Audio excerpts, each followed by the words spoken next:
Good morning student. कल हमने part number 6 पढ़ा था और उसके 7 गद्यांश थे, उनको लेकर हमने पाठ को पढ़ा और अपने शब्दार्थ और उनसे संबंधित क्वेश्चन आंसर भी किए, जो आपको अपनी नोटबुक में कंप्लीट करने हैं। अब हम पाठ्य पुस्तक के जो प्रश्न उत्तर है वो करेंगे। तो उच्चारण के लिए है जो मैं बोलूंगी और आपको लिखना है। तो पहला वर्ड है आपको सुषमा, तोसी, मम्मी, पाम, गंदगी, स्वच्छ, तंदुरुस्त, आलस्य, कीटाणुओं, शुद्ध और स्वास्थ्य। एक बार दोबारा देखिए। सुषमा, तोशी, मम्मी, पाम, गंदगी, स्वच्छ, तंदुरुस्त, आलस्य, कीटाणुओं, शुद्ध और स्वास्थ्य। ये आपको मैंने उच्चारण किया है और आपको भी मेरे साथ साथ उच्चारण करने हैं। अब आगे देखिए क्वेश्चन आंसर। सोचो और बताओ। बच्चे किस पर गेम खेल रहे थे? बच्चे किस पर गेम खेल रहे थे? बच्चे मोबाइल पर गेम खेल रहे थे। बच्चे मोबाइल पर गेम खेल रहे थे। सुषमा ने उनके बीच जाकर क्या कहा? सुषमा ने उनके बीच जाकर क्या कहा? सुषमा ने उनके बीच जाकर कहा, अरे क्या मिल जाएगा तुम्हें इन खेलों से? दादाजी के पास बैठोगे तो काम की बात सीखोगे। सुषमा ने उनके बीच जाकर कहा, अरे क्या मिल जाएगा तुम्हें इन खेलों से? दादाजी के पास बैठोगे तो काम की बात सीखोगे। स्वस्थ तन से सुखी जीवन कैसे होता है? स्वस्थ तन से सुखी जीवन कैसे होता है? शरीर स्वस्थ है तो जीवन सुखी होता है। भोजन करने, हंसने हंसाने, खेलने, काम करने का मन करता है। नींद अच्छी आती है, आलस्य नहीं रहता। इस प्रकार स्वस्थ शरीर से जीवन सुखी रहता है। शरीर स्वस्थ है तो जीवन सुखी होता है। भोजन करने, हंसने हंसाने, खेलने, काम करने का मन करता है। नींद अच्छी आती है, आलस्य नहीं रहता। इस प्रकार स्वस्थ शरीर से जीवन सुखी रहता है। आगे देखिए, रिक्त स्थानों की पूर्ति करें। अब आपके 4 शब्द दिए हुए हैं, 4 वर्ड दिए हुए हैं, इनको भर के आपको ये पंक्ति है वो पूर्ण करनी है। तो सफाई, अच्छा, स्वास्थ्य और गंदगी। तो देखिए, बुरी बात है गंदगी, अच्छी बात है सफाई। हंसो और हंसाओ, अच्छा स्वास्थ्य पाओ। तो देखो, बुरी बात है गंदगी, अच्छी बात है सफाई। हंसो और हंसाओ, अच्छा स्वास्थ्य पाओ। सही उत्तर का क्रमांश छांट कर कोष्टक में लिखें। सही उत्तर का क्रमांश छांट कर कोष्टक में लिखें। अब देखो क्या है। जब बच्चे नहा धोकर आ गए, खाना खाकर आ गए, फिर क्वेश्चन पढ़ना भूल गई मैं। क्वेश्चन है, दादाजी ने बच्चों को शाबाशी दी। इसके आंसर 4 दिए में, मतलब क्वेश्चन 4 है तो इसमें से एक आंसर है। दादाजी ने बच्चों को शाबाशी दी जब बच्चे नहा धोकर आ गए, खाना खाकर आ गए, जब बच्चे खेल कर आ गए, जब बच्चे हाथ पांव धोकर आ गए। तो इसका आंसर होगा जब बच्चे हाथ पांव धोकर आ गए। अब देखो, तंदुरुस्त हो तो हमें सब कुछ अच्छा लगता है। यह बात कही दादी जी ने, माता जी ने, बच्चों ने, दादाजी ने। तो ये बात किसने कही? दादाजी ने। फिर देखो क्या है। शाम के समय दादाजी कहाँ बैठे थे? शाम के समय दादाजी कहाँ बैठे थे? शाम के समय दादाजी चौक में मुड्ढे पर बैठे हुए थे। अरे क्या मिल जाएगा तुम्हें इन खेलों में? यह बात किसने किसको कही?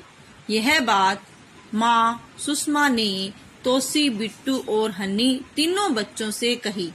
यह बात माँ सुषमा ने तोसी, बिट्टू और हनी तीनों बच्चों से कही। आगे देखिए, किराएदार के बच्चों का क्या नाम था? किराएदार के बच्चों का क्या नाम था? तो किराएदार के बच्चों का नाम खुशी और अन्नू था। दादाजी की बोहें ऐनक के घेरे से भी बाहर तक क्यों और कब आई? दादाजी की बोहें ऐनक के घेरे से भी बाहर तक क्यों और कब आई? दादाजी की बोहें ऐनक के घेरे से बाहर तक किराएदार के बच्चों के हाथ पांव की गंदगी को देखकर आई। तो यहाँ तक बाहर तक तो क्वेश्चन से ही लिखना है। फिर उसके बाद लिखना है किराएदार के बच्चों के हाथ पांव की गंदगी को देखकर आई। आगे देखिए, उन पंक्तियों को लिखिए जिनमें साफ सफाई की बात आई हो। उन पंक्तियों को लिखिए जिनमें साफ सफाई की बात आई हो। साफ सफाई रखो भाई, अच्छी तबीयत हो। उसके लिए साफ स्वच्छ रहना और वातावरण को भी साफ सुथरा रखना जरूरी है। बुरी बात है गंदगी, अच्छी बात है सफाई। गंदगी बीमारी लाती है, सफाई हमें बचाती है। एक बार दोबारा देखिए, साफ सफाई रखो भाई, अच्छी तबीयत हो। उसके लिए साफ स्वच्छ रहना और वातावरण को भी साफ सुथरा रखना जरूरी है। बुरी बात है गंदगी, अच्छी बात है सफाई। गंदगी बीमारी लाती है, सफाई हमें बचाती है। आपके विद्यालय में क्वेश्चन नंबर 8 है, आपके विद्यालय में स्वास्थ्य संबंधी कौन कौन सी गोलियां दी जाती है? लिखो। आपके विद्यालय में कौन कौन सी गोलियां दी जाती है? लिखो। तो हमारे विद्यालय में पेट की बीमारियों के लिए डीवार्मिंग और तरोताजा रहने के लिए आयरन की और कैल्शियम की गोलियां दी जाती है। हमारे विद्यालय में पेट की बीमारी के लिए डीवार्मिंग और तरोताजा रहने के लिए आयरन और कैल्शियम की गोलियां दी जाती है। ये आपके क्वेश्चन आंसर जो आपके पूरे पाठ्य पुस्तक से संबंधित थे।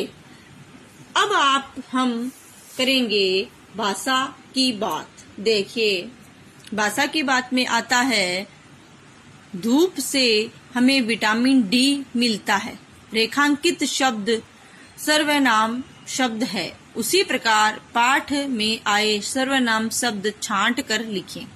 तो अपने पाठ है उसमें पूरे जो सर्वनाम शब्द है वो है तुम्हें, आप, उसके, वे, उनके, हमें, हमारे, तुमने, मेरी, हमारी। अब देखिए, हमें शुद्ध पानी ही पीना चाहिए। रेखांकित शब्द शुद्ध विशेषण है। विशेषण शब्दों वाले 5 वाक्यों को पाठ में से छांट कर लिखें। तो देखो, कल मैं भी तो कहानियों में अच्छी बातें समझाई थी। कल भी तो कहानियों में अच्छी बातें समझाई थी। 5 लिखने तो 1 हो गया। दूसरा, मेल जम जाए तो मोटे कपड़े से रगड़ कर उतारना चाहिए। गंदे कपड़ों में कीटाणु हो सकते हैं। खुली धूप और ताजी शुद्ध हवा स्वास्थ्य के लिए जरूरी है। फिर हंसो और हंसाओ, अच्छा स्वास्थ्य पाओ। ये 5 वाक्य आपके हो गए। अब देखिए, स्वस्थ रहने के तरीके क्या क्या हो सकते हैं, उनके नए अपनाने से क्या हानि हो सकती है, सारणीबद्ध करें। तो देखिए, स्वस्थ रहने के तरीके, नए अपनाने पर हानि, साफ सफाई रखनी चाहिए, गंदगी बीमारी लाती है और रोज नहाना चाहिए। पसीने में धूल के कण मिलकर बदबू करते हैं, त्वचा के छिद्र बंद हो जाते हैं। सुबह शाम दांत साफ करने चाहिए, मुंह में कीटाणु जमा हो जाते हैं और दांत खराब हो जाते हैं। शुद्ध पानी पीना चाहिए, गंदा पानी पीने से हम बीमार पड़ जाते हैं। शारीरिक व्यायाम करना चाहिए, तबीयत अच्छी नहीं रहती है और स्वास्थ्य पर विपरीत प्रभाव पड़ता है। अब आगे देखिए, साफ सफाई से क्या क्या लाभ है, अपने शब्दों में लिखकर अपनी कक्षा में सुनाएं। साफ सफाई से शरीर और दिमाग स्वस्थ रहता है, बीमारी होने का भय नहीं रहता, शरीर तरोताजा रहता है, आलस्य नहीं आता, भूख अच्छी लगती है और भोजन जल्दी पच जाता है, रात को नींद अच्छी आती है और दिन भर फुर्ती रहती है। अब आगे देखिए क्या है, नीचे दिए गए चित्र में बालक और बालिका क्या कर रहे हैं, अपने विचार अभ्यास पुस्तिका में लिखें। देखो, पहला चित्र देखिए, उसके बारे में क्या है। इसमें बालक शरीर की गंदगी साफ करने के लिए तौलिए से अपना शरीर रगड़कर साफ कर रहा है। शरीर पर पसीने की बूंदें मिट्टी के कणों के साथ मिलकर मेल की परत जमा देती है, जिसे साफ करना आवश्यक है। दूसरे चित्र में क्या कर रहा है बालक, इसमें एक बालिका स्नान कर रही है। बालिका पानी के फुहारे से खूब अच्छी तरह स्नान कर रही है।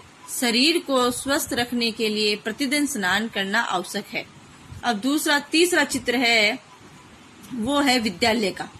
यह राजकीय प्राथमिक विद्यालय का चित्र है। इसमें पेड़ पौधों के बीच सुंदर विद्यालय भवन बना हुआ है। छात्र छात्राएं फूलों के पौधों को जल से सींच रहे हैं। कुछ छात्र नए पौधे रोप यानी लगा रहे हैं। अब आपका भाषा की बात का जो जितना भी क्वेश्चन आंसर थे वो कंप्लीट हुए और ये केवल आपको पढ़ने के लिए, जो आप अपने आप पढ़ लेना। अब अपने पाठ नंबर 6 के पाठ्य पुस्तक से संबंधित सारे क्वेश्चन आंसर कर लिए हैं और ये सारे क्वेश्चन आंसर आपको अपनी नोटबुक में कंप्लीट करने हैं। और जब ये कंप्लीट आपकी नोटबुक में हो जाए तब आप शनिवार को अपनी नोटबुक है वो स्कूल में पहुंचा दे, जिससे आपका वर्क है वो चेक हो जाए। तो आज के लिए इतना ही, और ये पार्ट है और ये क्वेश्चन आंसर है वो आपको अच्छे से समझ में आए, और कल हम नेक्स्ट 7 पार्ट है अपना वो पढ़ेंगे। आज के लिए इतना ही। तो बच्चों, थैंक यू।